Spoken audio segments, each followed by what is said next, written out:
শুকরিয়া আদায় করতেছি মহান রব্বুল আলামিনের দরবারে। প্রতি বছরের মতো এবছরও মাওলানা হাফিজুর রহমান সিদ্দিকী তার মাদ্রাসার বাৎসরিক মাহফিলে আমরা উপস্থিত হতে পেরেছি। শুকরিয়া তান বলি আলহামদুলিল্লাহ। মাহফিল পড়া, মাহফিল শোনা, মাহফিলে বয়ান রাখা, মাদ্রাসা মসজিদ সহ যাহাই কিছু আমরা করতেছি এর মূল লক্ষ্য একটা উদ্দেশ্য তো থাকে, কথা ঠিক কিনা? সেই লক্ষ্য উদ্দেশ্যটা হলো, আসলে আবু জাহাল নাম শুনছেন, অর্থ কি? মূর্খের বাপ। কোনো বাপ তার সন্তানের নাম আবু জাহাল কিন্তু রাখে না, মূর্খের বাপ রাখে না। দুনিয়ার দিক থেকে হিসাব করলে, ইতিহাস পড়লে দেখবেন ওর উপাধি ছিল কিন্তু আবুল হেকাম, বুদ্ধিমানের বাপ। তাই মূর্খের বাপ এই উপাধিটা কোথা থেকে আসলো? আল্লাহ এবং আল্লাহ রাসূল সাল্লাল্লাহু আলাইহি ওয়াসাল্লাম তার উপাধি দিয়েছে মূর্খের বাপ। কেন? দুনিয়া স্থায়ী না ক্ষণস্থায়ী? আখিরাত দুনিয়া কেমন ক্ষণস্থায়ী? আল্লাহ রাসূল সাল্লাল্লাহু আলাইহি ওয়াসাল্লাম বলছিলেন আলী রাদিয়াল্লাহু তাআলা আনহুকে, কত দূরে মনে করো মৃত্যুকে। বলছিলেন আল্লাহ রাসূল সাল্লাল্লাহু আলাইহি ওয়াসাল্লাম, আমি যখন নামাজের জন্য ওযু করতে যাই, খেয়াল করে সামনে রক্ষে ওযু করার সুযোগ নাও পাইতে পারি। আল্লাহর হাবিব বলছিলেন, আলী ভুল করছো, মৃত্যু তো এত দূরে না, নামাজের ডানে সালাম ফিরাইছো, বামে ফিরাইতে পারো কিনা? এরকম ঘটনা মাঝে মাঝে কিছু আল্লাহ ঘটনা দুনিয়াতেও দেখায়।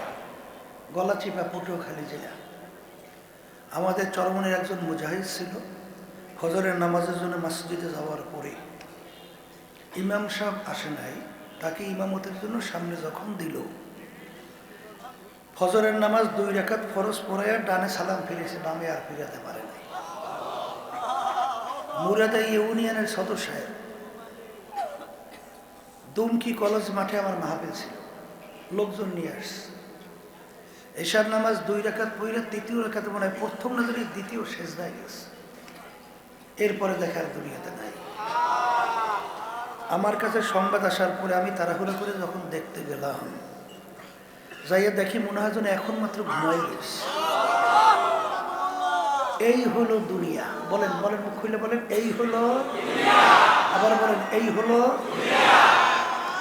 আর আখিরাত, আল্লাহ রাসূল সাল্লাল্লাহু আলাইহি ওয়াসাল্লাম বলছেন, তামাম দুনিয়া যদি গোডাউন বানাও, জমিন থেকে আসমান, পূর্ব থেকে পশ্চিম, উত্তর থেকে দক্ষিণ, জমিন থেকে আসমানের দূরত্বের কোনো শেষ আছে? আসমান থেকে হিসাব করে বের করতে পারছে? কোনোদিন পারবে? তবে সংক্ষেপ বুঝি, সূর্য দেখতেছি, বৈজ্ঞানিকরা আবিষ্কার করার পরে বলছে, সূর্য যেখানে অবস্থান করছে দুনিয়ার থেকে প্রায় 9,30,00,000 মাইল দূরত্বে আছে। এর উপরে তারকা, তার উপরে তারকা, তার উপরে তারকা, তার উপরে তারকা, এত দূরে আছে। সৃষ্টির পরে আলো জমিনে দৌড়ে আসতেছে, এখন পর্যন্ত তার আলো আসে জমিনে পৌঁছেই নেই। আলোর গতি প্রতি সেকেন্ডে 1,86,000 মাইল বেগে দৌড়ায়। তাহলে এত বড় ফাঁকা জায়গা যদি সরিষা দিয়ে ভইরে রাখো, আর একটা সরিষা যদি পাখি খায়, আবার 500 বছর পর আর একটা দানা খাবে।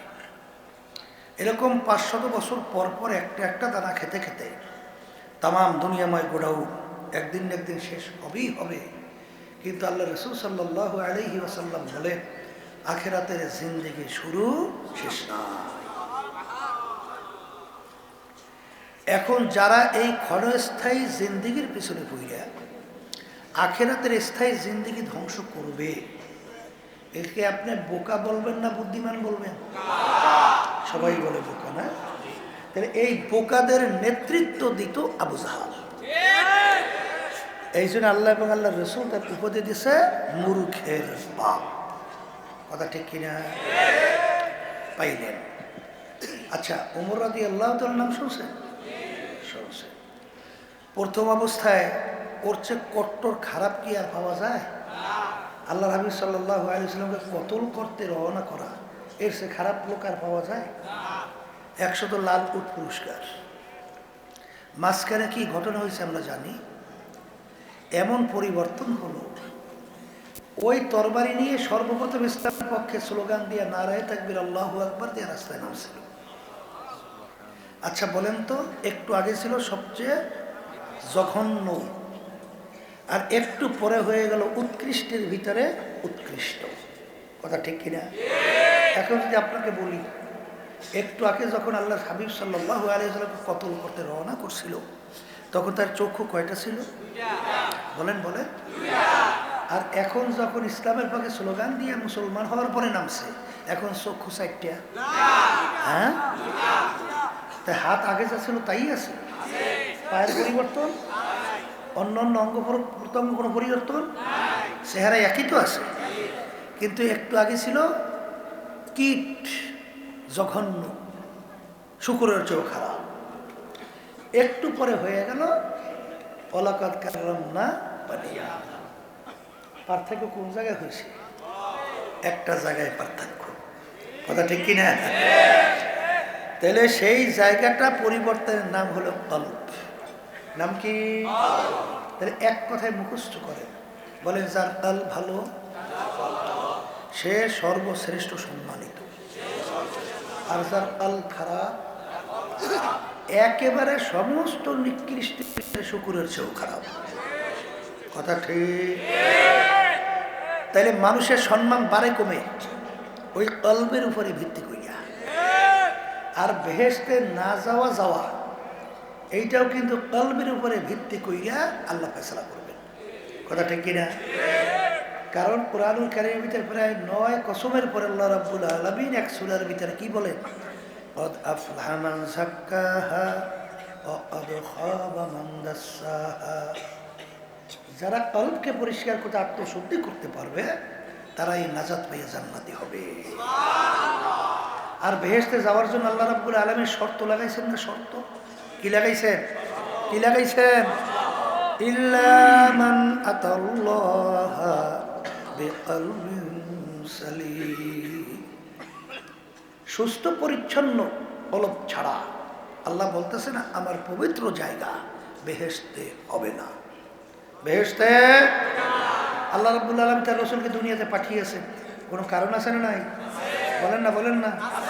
ইয়াতলু আলাইহিম আয়াতিহি ওয়া ইউযাক্কিহিম ওয়া ইউআল্লিমুহুমুল কিতাবা ওয়াল হিকমা। আল্লাহ হাবিব সাল্লাল্লাহু আলাইহি ওয়াসাল্লাম আল্লাহকে দুনিয়াতে পাঠিয়েছেন, কারণের ভিতরে একটা কারণ হলো তার উম্মতদের আত্মশুদ্ধি করাইবেন। কি করাবেন? বলেন মুখ খুইলা। তাহলে আত্মশুদ্ধিও ফরজ। বলেন আত্মশুদ্ধিও। এই আত্মশুদ্ধির অভাবের কারণেই আজকে যত গন্ডগোল, যত মারামারি, যত কাটাকাটি। আর এই বাংলাদেশে 53 বছর 54 বছর শেষ হয়ে গেল। 54 বছর যেই দেশে 92 জনের মতো মুসলমান, এই দেশে ইসলাম পরাজিত, কুফরি নীতি আদর্শ বিজয়। কারণ ওই কলবের ভিতরে যে রোগটা, হুব্বুদ দুনিয়া রাসু কুল্লি খতিয়াতি, সমস্ত গুনার মূলই হলো এই দুনিয়ার মোহ। কথা ঠিক? এই শুনছি আমরা মুরব্বীদের কাছে, শোনেন নাই? ওই যে আইয়ুব খান প্রেসিডেন্ট ছিল পাকিস্তান, পূর্ব পাকিস্তান, পশ্চিম পাকিস্তান, শোনেন নাই? একটা নিয়ম বাস্তবায়ন করতেছিল, বাদ কন্ট্রোল। ওলামায়ে কেরাম ফতুয়া দেশে যায়। এখন এই দেশের গভর্নর বলছেন স্যার এই নীতি এই দেশে বাস্তবায়ন করা যাবে না। তখন বলছিল কিছু কুকুর আসছে, গোস্ত রুটি ফেঁকো, নিয়ে চলে যাবে। ঠিকই কয়েকদিন পর দেখা গেল সব আন্দোলন সংগ্রাম শেষ, গোস্ত রুটি ফেঁকা শুরু হয়ে গেছে, আন্দোলন সংগ্রাম কি হয়ে গেছে। এই জন্যই তো আল্লাহ রাসূল সাল্লাল্লাহু আলাইহি ওয়াসাল্লাম বলেন শেষ যুগের মধ্যে ইমানদারদের ইমানের উপরে মজবুত থাকে এত কষ্ট হবে, জ্বলন্ত একটা আগুনের আংটা হাতের মুঠার ভিতরে রাখতে যত কষ্ট হয় তার চেয়েও বেশি কষ্ট হবে ইমানদারদের ইমানের উপরে মজবুত থাকা। কিনা? এই জন্য আমার বাজানদেরকে বলবো, অনেক তলবেলের সংখ্যাও মাসাল্লাহ বেশি দেখা যায়, ঠিক না? এই আল্লাহর বান্দারা, ভবিষ্যৎ প্রজন্ম তোমরা, আল্লাহ যদি কবুল করে বাঁচিয়ে রাখে, এই কলম যদি পরিষ্কার করতে পারো, তাইলে দেখবে এমন সম্মানিত আল্লাহ তৈরি করবেন, যেই সম্মানের কারণে আসমান পর্যন্ত তোমার বিরহে বেদনায় কাঁদবে, ঠিক না? আর এক শ্রেণী দেখবা, ওই যে আবুল ফজল ফয়েজির নাম শুনছো? আবুল ফজল বা শাকবারের শো, ওরে সর্বনাশ! এত বড় পান্ডিত, এত বড় আলেম, এত বড় জানুই না, তাফসীর লাগছে কোরআনুল কারীমের, নুকতাল হরফ ব্যবহারই করে নাই। এসে জানুই না পান্ডিত সংখ্যা কম না? কিন্তু হুব্বুদ দুনিয়া রাসু কুল্লি খাতিয়াতিন। বাদশাহ আকবরের পক্ষে ফতোয়া জারি করছিল ওই সময় মুজাদ্দিদ আল ফিসারি রহমাতুল্লাহি আলাইহি, তিনি হকের পক্ষে আওয়াজ করছিলেন, জা আল হাক্কু ওয়া জা আল বাতিল ইন্নাল বাতিলা কানা যাহুকা। হক আসছে, আলো আসছে, অন্ধকার দূর হবে, কথা ঠিক কিনা? ওয়ালা তাহিনু ওয়ালা তাহজানু ওয়া আনতুমুল আ'লাউনা ইন কুনতুম মুমিনিন। ভয় চিন্তা নাই, তোমরাই বিজয় হবে, মুমিনের চরিত্র অর্জন করতে হবে, কথা ঠিক? তাহলে এই অন্তরের রূপগুলো দূর করতে হবে। এই অন্তরের রূপ দূর করার জন্য আসলে আমাদের বর্তমান যুগে তো অনেকে আমাদের গুরুত্বও নাই, কিন্তু আগের যুগে বলকের বাদশাহ ইব্রাহিম বিন আদহাম রহমাতুল্লাহ এর নাম শুনছেন না? মুসাফির আইসা বলছে, বাদশাহ আপনার এই মুসাফিরখানা আমি একটু থাকতে চাই। বাদশাহ বলে, এই আহমক, এই বেটা, কথার কথা, তুই তো আমার ইজ্জত নষ্ট করছো। কিভাবে হযরত? ইজ্জত নষ্ট করলাম কিভাবে? বলে, এইটা আমার রাজ সিংহাসনে স্থায়ী বাড়ি, এইটাকে তুই মুসাফিরখানা বানাইছো, তাহলে আমার ইজ্জত থাকে? বলে, বাদশাহ ভুল হইলে মাপ চাই। স্থায়ী বাড়ি কোনটা, মুসাফিরখানা কোনটা? পরিচয় দেন। বাড়ির দরজা ঘর দেখছো, দেখছি, ওইটা মুসাফিরখানা। হুজুর, ওইটা পরিচয়? রাস্তায় পথিক চলছে, রাত্রি হয়ে গেছে, অস্থায়ীভাবে রাত্রি যাপন করছে, আবার ভোরে উঠে গন্তব্যের দিকে চলে যায়, আসে যায়, আসে যায়, অস্থায়ী, একে বলে কি? আর হুজুর স্থায়ী বাড়ি? বলে, যেখানে সব সময়ের জন্য মানুষ বসবাস করে। বলে, হুজুর পরিচয় পাইছি। তাইলে মনে হয় দুনিয়া সৃষ্টির পর থেকেই আপনি মনে হয় এই বাড়িতেই আছেন। বলে, এ বোকা, কি বলছিস? আমার আগে ছিল আমার আব্বা, সে কোথায়? বলে, সে তো কবরে। বলে, হযরত সে আসবে না? বলে, ওরে পাগল মুসাফির, একবার মানুষ দুনিয়া থেকে বিদায় নিয়ে কবরে গেলে আর আসে না। আপনার আব্বার আগে দাদা, সে কোথায়? সেও কবরে, আসবে না? না। আপনি মনে হয় চিরজীবন থাকবেন। বলে, ওরে পাগল মুসাফির, কুল্লু নাফসিন যায়িকাতুল মাউত, মানুষ মরণশীল, আমি একদিন দুনিয়া থেকে বিদায় নিয়ে কবরে রওনা করবো, আসবেন না? না, আসবো না। তখন বাদশাকে মুসাফির বলে, ও বাদশা, তুমি আমাকে বলছো বোকা? আসলে বড় বোকা তো আপনি। এ বাদশা, আপনার বাড়ির দরজায় মুসাফিরখানা, একবার পথিক মানুষ থাইকা চইলা গেলে আবার এসে ইচ্ছা করলে থাকতে পারে, কিন্তু আপনার এই মুসাফিরখানা থেকে যদি একবার কেউ বের হয়ে যায় আর কোনো দিন আসে না। মুসাফির হাম সবাই কবর আখের ঠিকানা, কোই আগে রওয়ানা হয়, কোই পিছে রওয়ানা।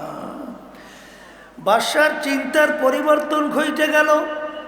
এই বাদশাহী দিয়ে আমি কি করব?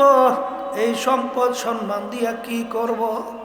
এ তো দেখতে না দেখতে শেষ। এমন স্থায়ী বাড়ির তালাশে বের হইয়া যখন মুরব্বীর কাছে গেল, সাদিকিন বান্দাদের সঙ্গে হলো, তাকে এমনভাবে আত্মশুদ্ধি করলো, ওই বাজান কাঁচা কুমড়ো যখন চূড়া কুমড়া পেকে যায়, আর ওই যখন শোষা পাইকা যায় তখন ওইটা ঠুমঠুম কইরা কাইটা কাটা দিয়া ওইটাকে কেইসা ভিতর থেকে চুখা রস বের করে, কষ বের করে, এরপরে দুধ চিনি দিয়া জাল দিলে ওইটা মুরব্বা হইয়া যায়। ঠিক তার ভিতর থেকে তাকাব্বুরি, হিংসা, রিয়া, হব্বে যা হব্বে মাল, বাজান, রাগ এবং বিভিন্ন গিবা শেখায় সহ এই যে বিভিন্ন রোগগুলা ভিতর থেকে কেইসা কেইসা বাইর কইরা যখন কলবটা একেবারে স্বচ্ছ হয়ে গেল তখনই কিয়ামত পর্যন্ত তার নাম মানুষ স্মরণ করতে থাকবে। বানান সম্মান কিন্তু কলবের উপরে ভিত্তি কইরা। বেলাল হাবশী রাদিয়াল্লাহু তাআলা আনহু গোলামজাদা গোলাম, তার আব্বা ছিল গোলাম, তিনিও গোলাম, কোনো পয়সার মালিক ছিল না, শিক্ষার দিক থেকে বকালাম, বংশের দিক থেকে নিচু, ওদিকে আবার জবানটাও ছিল তোতলা, ওদিকে আল্লাহ এবং আল্লাহ রসুলের কাছে কত তার মর্যাদা। বাজান আল্লাহর হাবিব সাল্লাল্লাহু আলাইহি ওয়াসাল্লাম বেহেশতের ভিতরে ঢুকবেন, তার বাহনের রশি থাকবে বেলালের হাতে।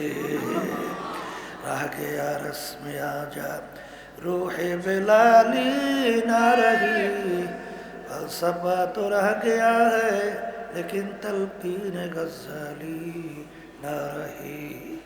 এখন তো আজান শোনা যায়, কিন্তু আজান বেলালের রুহু, আজানের ভিতরে যে রুহানিয়াত ছিল সেই আজান এখন আর পাওয়া যায় না।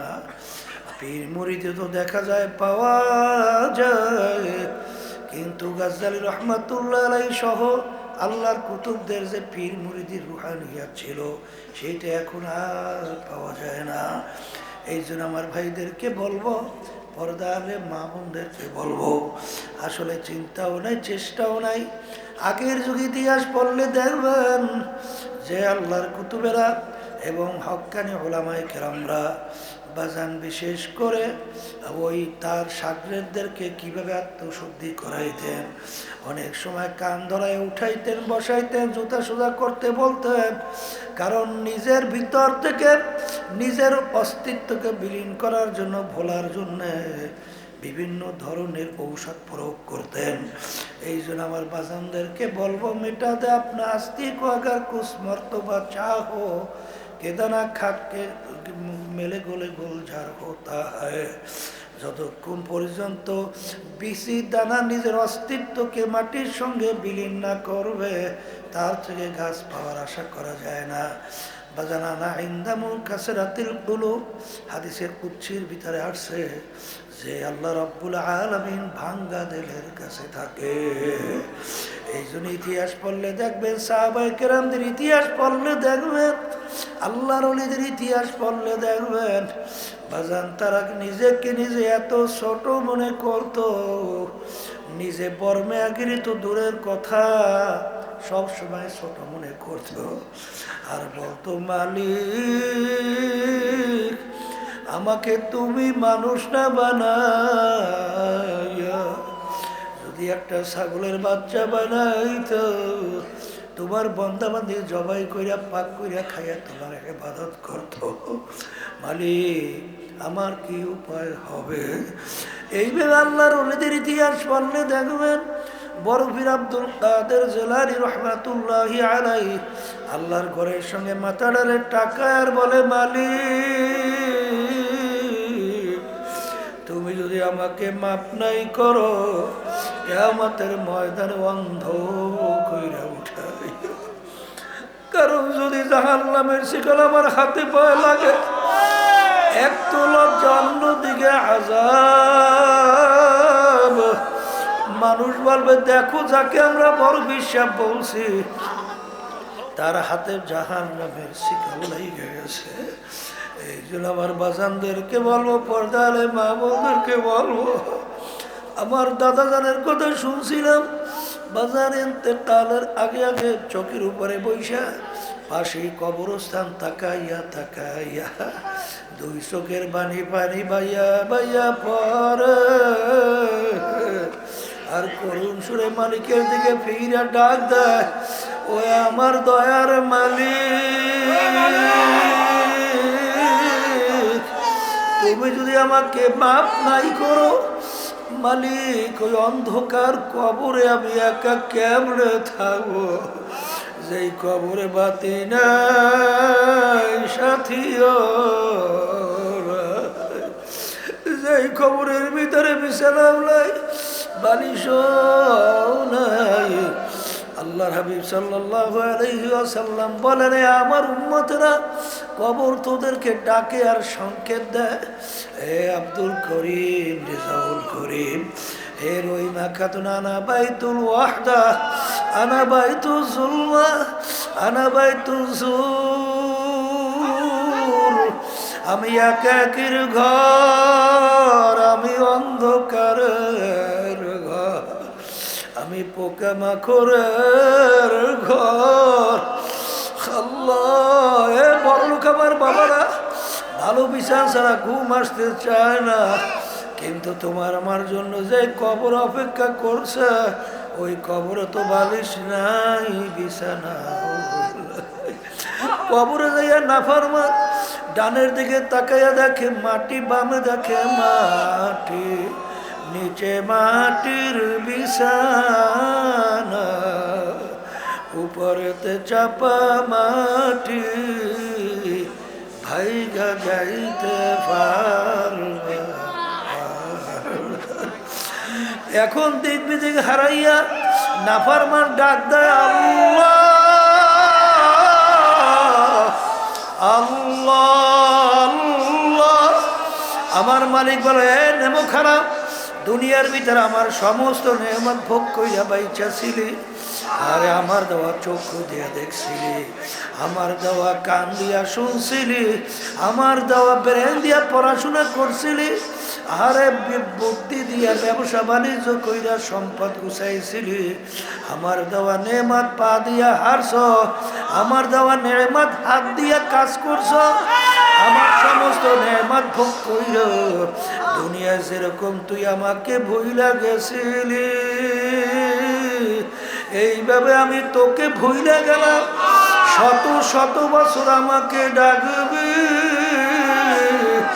একবার আর তো ডাকে সারা দিব।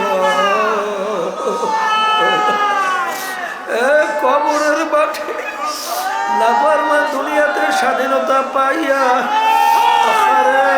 ধরাকে সরাকে এমন করলে যেরকম ওকে ভুইলা গেছিল, আহারে কবরের মাটি দুই পাশ থেকে এমন ভাবে চাপ মারো, এক পাজরে হাতি অন্য পাজরের মধ্যে মিশিয়ে দাও, আমার কাছে কোনো খাতি হবে না। এমন ঘরে যাইতে হবে যেই ঘর নাই বাতি, এমন ঘরে থাকতে হবে যেই ঘরে নাই সাথী। সাদাকাল্লাহুল আলিয়্যুল আযীম ওয়া আখিরু দাওয়ানা আলহামদুলিল্লাহি রাব্বিল আলামিন।